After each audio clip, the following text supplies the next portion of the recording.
ഇന്ന് ദിവസം 133. ഇന്ന് വായിക്കുന്ന വചനഭാഗങ്ങൾ 2 സാമുവൽ അധ്യായം 15, 1 ദിനവൃത്താന്തം അധ്യായങ്ങൾ 19, 20, സങ്കീർത്തനങ്ങൾ 3. 2 സാമുവലിൻ്റെ പുസ്തകത്തിൽ നിന്ന് അധ്യായം 15. അബ്സലോമിൻ്റെ സൈനിക വിപ്ലവം. അബ്സലോം ഒരു രഥത്തെയും കുതിരകളെയും 50 അകമ്പടിക്കാരെയും സമ്പാദിച്ചു. അവൻ അതിരാവിലെ നഗരവാതിൽക്കൽ വഴിയരികെ നിൽക്കുക പതിവായിരുന്നു. ആരെങ്കിലും രാജസന്നിധിയിൽ വ്യവഹാരം തീർക്കാൻ ആ വഴി വന്നാൽ അബ്സലോം അവനെ വിളിച്ച് ഏത് പട്ടണത്തിൽ നിന്നാണ് വരുന്നതെന്ന് ചോദിക്കും. പട്ടണമേതെന്ന് പറഞ്ഞു കഴിഞ്ഞാൽ അബ്സലോം അവനോട് പറയും, നിന്റെ കാര്യം വളരെ ന്യായമാണ്. പക്ഷേ നിന്റെ വ്യവഹാരം കേൾക്കാൻ രാജാവ് ആരെയും നിയോഗിച്ചിട്ടില്ലല്ലോ. ഞാനൊരു ന്യായാധിപനായിരുന്നെങ്കിൽ വഴക്കും വ്യവഹാരവുമുള്ള ആർക്കും എൻ്റെ അടുക്കൽ വരാമായിരുന്നു. ഞാൻ അവർക്ക് നീതി നടത്തി കൊടുക്കുമായിരുന്നു. ആരെങ്കിലും അടുത്ത് വന്ന് വണങ്ങാനൊരുപ്പെട്ടാൽ അവൻ കൈനീട്ടി അവനെ പിടിച്ചു ചുംബിക്കും. രാജാവിൻ്റെ തീർപ്പിനായി വന്ന എല്ലാ ഇസ്രായേലരോടും അബ്സലോം ഇപ്രകാരം ചെയ്തു. അങ്ങനെ അവൻ അവരുടെ ഹൃദയം വശീകരിച്ചു. 4 വർഷം കഴിഞ്ഞ് അബ്സലോം രാജാവിനോട് പറഞ്ഞു, കർത്തൃസന്നിധിയിൽ എടുത്ത വ്രതമനുഷ്ഠിക്കാൻ ഹെബ്രോണിലേക്ക് പോകാൻ എന്നെ അനുവദിച്ചാലും കർത്താവ് എന്നെ ജെറുസലേമിലേക്ക് തിരികെ കൊണ്ടുവന്നാൽ ഹെബ്രോണിൽ അവിടത്തെ ആരാധിക്കും എന്ന് ആരാമിലെ ഗഷൂരിലായിരിക്കുമ്പോൾ ഞാനൊരു നേർച്ച നേർന്നിട്ടുണ്ട്. സമാധാനത്തോടെ പോവുക, രാജാവ് പറഞ്ഞു. അങ്ങനെ അവൻ ഹെബ്രോണിലേക്ക് പോയി. എന്നാൽ അബ്സലോം ഇസ്രായേലിലെ എല്ലാ ഗോത്രങ്ങളിലേക്കും ദൂതന്മാരെ രഹസ്യമായി അയച്ചു പറഞ്ഞു, കാഹളനാദം കേൾക്കുമ്പോൾ അബ്സലോം ഹെബ്രോണിൽ രാജാവായിരിക്കുന്നു എന്ന് വിളിച്ചു പറയുവിൻ. ജെറുസലേമിൽ നിന്ന് ക്ഷണിക്കപ്പെട്ട 200 പേർ അബ്സലോമിനോട് കൂടെ പോയിരുന്നു. അബ്സലോമിൻ്റെ ഗൂഢാലോചന അറിയാതെ ശുദ്ധഗതി കൊണ്ടാണ് അവർ പോയത്. ബലിയർപ്പിച്ചു കൊണ്ടിരിക്കുമ്പോൾ അബ്സലോം ദാവീദിൻ്റെ ഉപദേഷ്ടാവായ അഹിതോഫെലിനെ അവൻ്റെ പട്ടണമായ ഗീലോയിൽ നിന്ന് ആളയച്ചു വരുത്തി. രാജാവിനെതിരായ ഗൂഢാലോചന ശക്തിപ്പെട്ടു.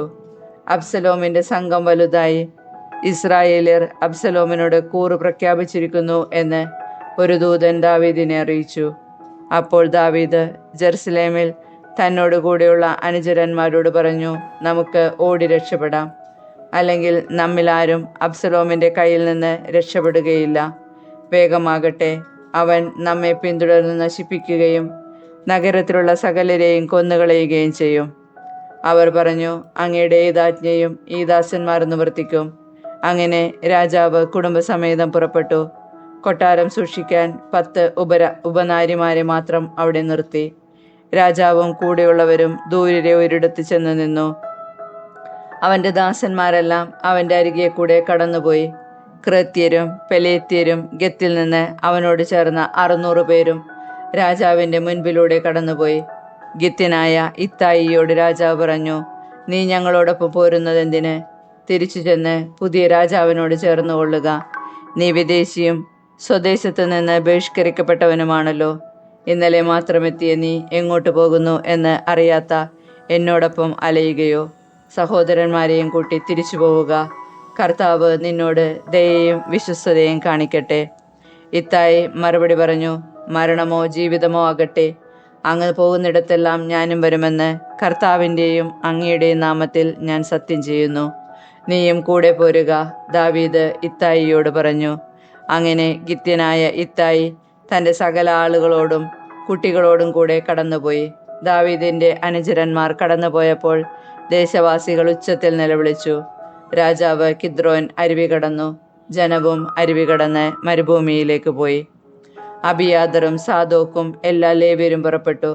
അവർ ദൈവത്തിൻ്റെ ഉടമ്പടിയുടെ പേടകം വഹിച്ചിരുന്നു. ജനം പട്ടണം വിട്ടു പോകും വരെ അവർ അത് താഴെ വെച്ചു. രാജാവ് സാദോക്കിനോട് പറഞ്ഞു, ദൈവത്തിൻ്റെ പേടകം നഗരത്തിലേക്ക് തിരിച്ചു കൊണ്ടുപോവുക.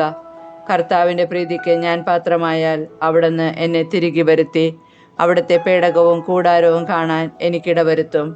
അവിടുന്ന് എന്നിൽ പ്രസാദിക്കുന്നില്ലെങ്കിൽ ഇതാ ഞാൻ അവിടുത്തെ ഇഷ്ടം പോലെ എന്നോട് പ്രവർത്തിക്കട്ടെ. രാജാവ് പുരോഹിതനായ സാദോക്കിനോട് തുടർന്ന് പറഞ്ഞു, നിന്റെ മകൻ അഹിമാസിനോടും അബിയാദറിൻ്റെ മകൻ ജോനാഥനോടുമൊപ്പം നീയും അബിയാദറും സമാധാനത്തോടെ പട്ടണത്തിലേക്ക് മടങ്ങിപ്പോവുക. നിങ്ങൾ വിവരം അറിയിക്കും വരെ മരുഭൂമിയിലേക്കുള്ള കടവിൽ ഞാൻ കാത്തിരിക്കും. അങ്ങനെ സാദോക്കും അബിയാദറും ദൈവത്തിൻ്റെ പേടകം ജെറുസലേമിലേക്ക് തിരികെ കൊണ്ടുപോയി. അവർ അവിടെ താമസിച്ചു. ദാവീദ് നഗ്നപാതനായി തലമൂടി കരഞ്ഞുകൊണ്ട് ഒലിവുമലയുടെ കയറ്റം കയറി. അവനോട് കൂടെയുള്ളവരെല്ലാം തലമൂടിയിരുന്നു. അവരും കരഞ്ഞുകൊണ്ട് അവനെ പിന്തുടർന്നു. അഹിതോഫലും അബ്സലോമിൻ്റെ ഗൂഢാലോചനയിൽ ചേർന്നെന്നറിഞ്ഞപ്പോൾ ദാവീദ് പ്രാർത്ഥിച്ചു, കർത്താവേ, അഹിതോഫലിൻ്റെ ആലോചന വ്യർത്ഥമാക്കണമേ. മലമുകളിൽ ദൈവത്തെ ആരാധിച്ചിരുന്ന സ്ഥലത്ത് ദാവീദ് എത്തിയപ്പോൾ അർക്യനായ ഹൂഷായി അങ്കികേറിയും തലയിൽ പൂഴി വിതറിയും അവനെതിരേറ്റു. ദാവീദ് അവനോട് പറഞ്ഞു, നീ എന്നോടുകൂടെ പോന്നാൽ അതെനിക്ക് ഭാരമായിരിക്കും. എന്നാൽ പട്ടണത്തിലേക്ക് മടങ്ങിച്ചെന്ന്, രാജാവേ, ഞാൻ അങ്ങയുടെ ദാസനായിരിക്കും. മുമ്പ് ഞാൻ അവിടുത്തെ പിതാവിനെ സേവിച്ചതുപോലെ ഇനി ഞാൻ അങ്ങയെ സേവിക്കുമെന്ന് അബ്സലോമിനോട് പറയുമെങ്കിൽ അഹിതോഫലിൻ്റെ ആലോചനയെ പരാജയപ്പെടുത്തി എന്നെ സഹായിക്കാൻ നിനക്ക് കഴിയും. പുരോഹിതന്മാരായ സാദോക്കും അബിയാദറും അവിടെ നിന്നോടുകൂടി ഉണ്ടായിരിക്കും. കൊട്ടാരത്തിൽ കേൾക്കുന്നതെല്ലാം അവരെ അറിയിക്കുക. സാദോക്കിൻ്റെ മകൻ അഹിമാസും അബിയാദറിൻ്റെ മകൻ ജോനാഥനും അവിടെ അവരോട് കൂടെയുണ്ട്. കിട്ടുന്ന വിവരമെല്ലാം അവർ മുഖാന്തരം എന്നെ അറിയിക്കണം. അങ്ങനെ ദാവീദിൻ്റെ സുഹൃത്തായ ഹൂഷായി അബ്സലോം ജെറുസലേമിലേക്ക് പ്രവേശിക്കവേ പട്ടണത്തിലെത്തി. 1 ദിനവൃത്താന്ത പുസ്തകത്തിൽ നിന്ന് അധ്യായം 19. അമ്മോന്യരെയും സിറിയാക്കാരെയും തോൽപ്പിക്കുന്നു. അമ്മോന്യ രാജാവായ നാഹാഷ് മരിച്ചു. അവൻ്റെ മകൻ പകരം രാജാവായി. അപ്പോൾ ദാവീദ് പറഞ്ഞു, നാഹാഷിൻ്റെ പുത്രൻ ഹാനൂനോട് ഞാൻ ദയാപൂർവം വർത്തിക്കും. എന്തെന്നാൽ അവൻ്റെ പിതാവ് എന്നോടും കാരുണ്യപൂർവ്വം വർത്തിച്ചു.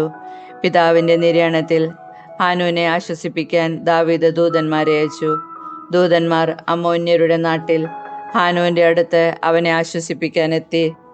അപ്പോൾ അമ്മോന്യ പ്രമാണികൾ ഹാനൂനോട് ചോദിച്ചു, ദാവീദ് അങ്ങയുടെ അടുത്ത് ആശ്വാസകരയച്ചത് അങ്ങയുടെ പിതാവിനെ ബഹുമാനിക്കാനാണെന്ന് വിചാരിക്കുന്നുവോ? ദേശം ഒറ്റുനോക്കി അതിനെ കീഴടക്കാനല്ലേ അവർ വന്നിരിക്കുന്നത്? അതുകൊണ്ട് ഹാനൂൻ ദാവീദിൻ്റെ ദൂതന്മാരെ താടിയും ശിരസ്സും മുണ്ടനം ചെയ്ത് അരമുതൽ പാദം വരെ അങ്കി മുറിച്ചു കളഞ്ഞ് വിട്ടയച്ചു. അവർക്ക് സംഭവിച്ചത് ദാവീദ് അറിഞ്ഞു. അവനവരെ സ്വീകരിക്കാൻ ആളയച്ചു. അവർ ലജ്ജാഭരിതരായിരുന്നു. താടി വളരുന്നതുവരെ ജെറിക്കോയിൽ താമസിക്കാൻ തിരികെ വരാൻ രാജാവ് അവരോട് കൽപ്പിച്ചു. തങ്ങൾ ദാവീദിൻ്റെ ശത്രുത സമ്പാദിച്ചെന്ന് അമ്മോന്യർക്ക് മനസ്സിലായി. അവർ 1000 താലന്ത് വെള്ളിക്ക് രഥങ്ങളെയും കുതിരപ്പട്ടാളത്തെയും മെസൊപ്പൊട്ടാമിയ, ആരാം, മാക്ക, സോബ എന്നിവിടങ്ങളിൽ നിന്ന് കൂലിക്കെടുത്തു. അവർ 32,000 രഥങ്ങൾ കൂലിക്ക് വാങ്ങി. അതുപോലെ മാക്കായിലെ രാജാവിനെയും സൈന്യങ്ങളെയും അവർ മെദേബായിക്ക് മുൻപിൽ പാളയമടിച്ചു. പട്ടണങ്ങളിൽ നിന്ന് സൈന്യത്തിലെടുത്ത അമ്മോന്യരും യുദ്ധത്തിന് പുറപ്പെട്ടു. ഇത് കേട്ട് ദാവീദ് യോവാബിനെയും ധീരയോദ്ധാക്കളുടെ മുഴുവൻ സൈന്യത്തെയും അങ്ങോട്ടയച്ചു. അമ്മോന്യർ നഗരകവാടത്തിൽ അണിനിരന്നു. അവരെ സഹായിക്കാൻ വന്ന രാജാക്കന്മാർ തുറന്ന സ്ഥലത്ത് നിലയുറപ്പിച്ചു. മുൻപിലും പിൻപിലും ശത്രു സൈന്യം അണിനിരന്നിരിക്കുന്നത് കണ്ട് യോവാബ് ഇസ്രായേലിലെ ധീരന്മാരെ തിരഞ്ഞെടുത്ത് സിറിയയ്ക്കെതിരെ ചെന്നു. ശേഷിച്ച സൈനികരെ അവൻ തൻ്റെ സഹോദരനായ അബിഷായിയെ ഏൽപ്പിച്ചു. അവൻ അമ്മോന്യരെ നേരിട്ടു. യോവാബ് പറഞ്ഞു, സിറിയാക്കാർ എന്നേക്കാൾ ശക്തരാണെങ്കിൽ നീ എന്നെ സഹായിക്കണം. അമ്മോന്യർ നിന്നേക്കാൾ ശക്തരായി കണ്ടാൽ ഞാൻ നിന്നെ സഹായിക്കാം. ധൈര്യമായിരിക്കുക. നമ്മുടെ ജനത്തിനും നമ്മുടെ ദൈവത്തിൻ്റെ പട്ടണത്തിനും വേണ്ടി നമുക്ക് സുധീരം പോരാടാം. കർത്താവ് നന്മയെന്ന് തോന്നുന്നത് പ്രവർത്തിക്കട്ടെ. യോവാബും അനുയായികളും സിറിയാക്കാരുടെ നേരെ പുറപ്പെട്ട് അവരെ തോൽപ്പിച്ചോടിച്ചു. സിറിയാക്കാർ പലായനം ചെയ്തെന്ന് കണ്ട് അമ്മോന്യർ യോവാബിൻ്റെ സഹോദരനായ അബിഷായിയുടെ മുൻപിൽ നിന്ന് ഓടി പട്ടണത്തിൽ പ്രവേശിച്ചു. യോവാബ് ജെറുസലേമിലേക്ക് മടങ്ങി.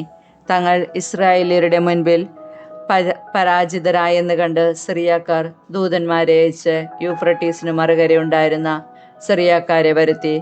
ഹദദേസറിൻ്റെ സേനാനായകൻ ഷോഫാക്കാണ് അവരെ നയിച്ചത്. ദാവീദ് ഇതറിഞ്ഞ് ഇസ്രായേല്യരെ മുഴുവൻ ഒരുമിച്ച് കൂട്ടി ജോർദാൻ കടന്ന് സൈന്യത്തെ അണിനിരത്തി അവർക്കെതിരെ പൊരുതി. സിറിയാക്കാർ ഇസ്രായേലിന് മുൻപിൽ തോറ്റോടി.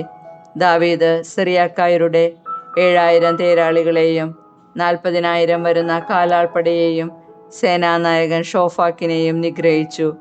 ഇസ്രായേലിയർ തങ്ങളെ പരാജയപ്പെടുത്തിയെന്ന് കണ്ട് ഹദദേസറിന്റെ ദാസന്മാർ ദാവീദുമായി സന്ധി ചെയ്ത് അവനു കീഴടങ്ങി. പിന്നീട് സിറിയാക്കാർ അമ്മോന്യരെ സഹായിക്കാൻ പോയില്ല. 1 ദിനവൃത്താന്ത പുസ്തകത്തിൽ നിന്ന് അധ്യായം 20. റബ്ബ പിടിച്ചടക്കുന്നു. രാജാക്കന്മാർ യുദ്ധത്തിന് പോകാറുള്ള വസന്തകാലം സമാഗതമായപ്പോൾ യോവാബ് സൈന്യസമേതം അമ്മോന്യരെ ആക്രമിച്ച് റബ്ബ ഉപരോധിച്ചു. ദാവീദ് ജെറുസലേമിൽ തന്നെ താമസിച്ചു. യോവാബ് റബ്ബയെ ആക്രമിച്ച് നശിപ്പിച്ചു. ദാവീദ് അവരുടെ രാജാവിൻ്റെ കിരീടമെടുത്തു. 1 താലന്ത് സ്വർണം കൊണ്ടാണ് അത് നിർമ്മിച്ചിരുന്നത്. അതിൽ വിലയേറിയ ഒരു രത്നവും പതിച്ചിട്ടുണ്ടായിരുന്നു. അവൻ അത് തൻ്റെ ശിരസിലണിഞ്ഞു. പട്ടണത്തിൽ നിന്ന് ധാരാളം കൊള്ളമുതലും അവൻ കൊണ്ടുപോന്നു. അവിടുത്തെ ജനങ്ങളെ കൊണ്ടുവന്ന് അറക്കവാളും ഇരുമ്പുപാരയും കോടാലിയും കൊണ്ടുള്ള ജോലിക്ക് നിയോഗിച്ചു. അമ്മോന്യരുടെ എല്ലാ പട്ടണങ്ങളോടും അവൻ ഇങ്ങനെ ചെയ്തു. അനന്തരം ദാവീദും സകല ജനവും ജെറുസലേമിലേക്ക് മടങ്ങിപ്പോന്നു. പിന്നീട് ഫിലിസ്ത്യർക്കെതിരെ ഗേസറിൽ യുദ്ധം ആരംഭിച്ചു. ആ യുദ്ധത്തിൽ ഹൂഷാത്യനായ സിബേക്കായി മല്ലന്മാരുടെ സന്തതികളിൽ ഒരാളായ സിപ്പായിയെ വധിച്ചു. അതോടെ ഫിലിസ്ത്യർ കീഴടങ്ങി. ഫിലിസ്ത്യർക്കെതിരെ വേറൊരു യുദ്ധം കൂടിയുണ്ടായി. അതിൽ ജായീറിന്റെ മകനായ എൽഹനാൻ ഗിത്യനായ ഗോലിയാത്തിന്റെ സഹോദരൻ ലഹ്മിയെ വധിച്ചു. അവന്റെ കുന്തത്തണ്ട് നെയ്ത്തുകാരന്റെ ഓടം പോലെയായിരുന്നു. ഗത്തിൽ വെച്ച് വീണ്ടും യുദ്ധമുണ്ടായി. അവിടെ ദീർഘകായനും കൈക്കും കാലിനും 6 വീതവും 24 വിരൽ ഉള്ളവനുമായ ഒരുവനുണ്ടായിരുന്നു. അവനും മല്ലവംശത്തിൽപ്പെട്ടവനായിരുന്നു. അവൻ ഇസ്രായേലിനെ അധിക്ഷേപിച്ചപ്പോൾ ദാവീദിന്റെ സഹോദരനും ഷിമെയായുടെ പുത്രനുമായ ജോനാഥൻ അവനെ കൊന്നു. ഗത്തിലെ മല്ലവംശജരായ ഇവർ ദാവീദിന്റെയും ദാസന്മാരുടെയും കൈയാൽ നശിപ്പിക്കപ്പെട്ടു. സങ്കീർത്തനങ്ങൾ 3. അപകടത്തിൽ ആശ്രയം. കർത്താവേ, എൻ്റെ ശത്രുക്കൾ അസംഖ്യമാണ്, അനേകർ എന്നെ എതിർക്കുന്നു.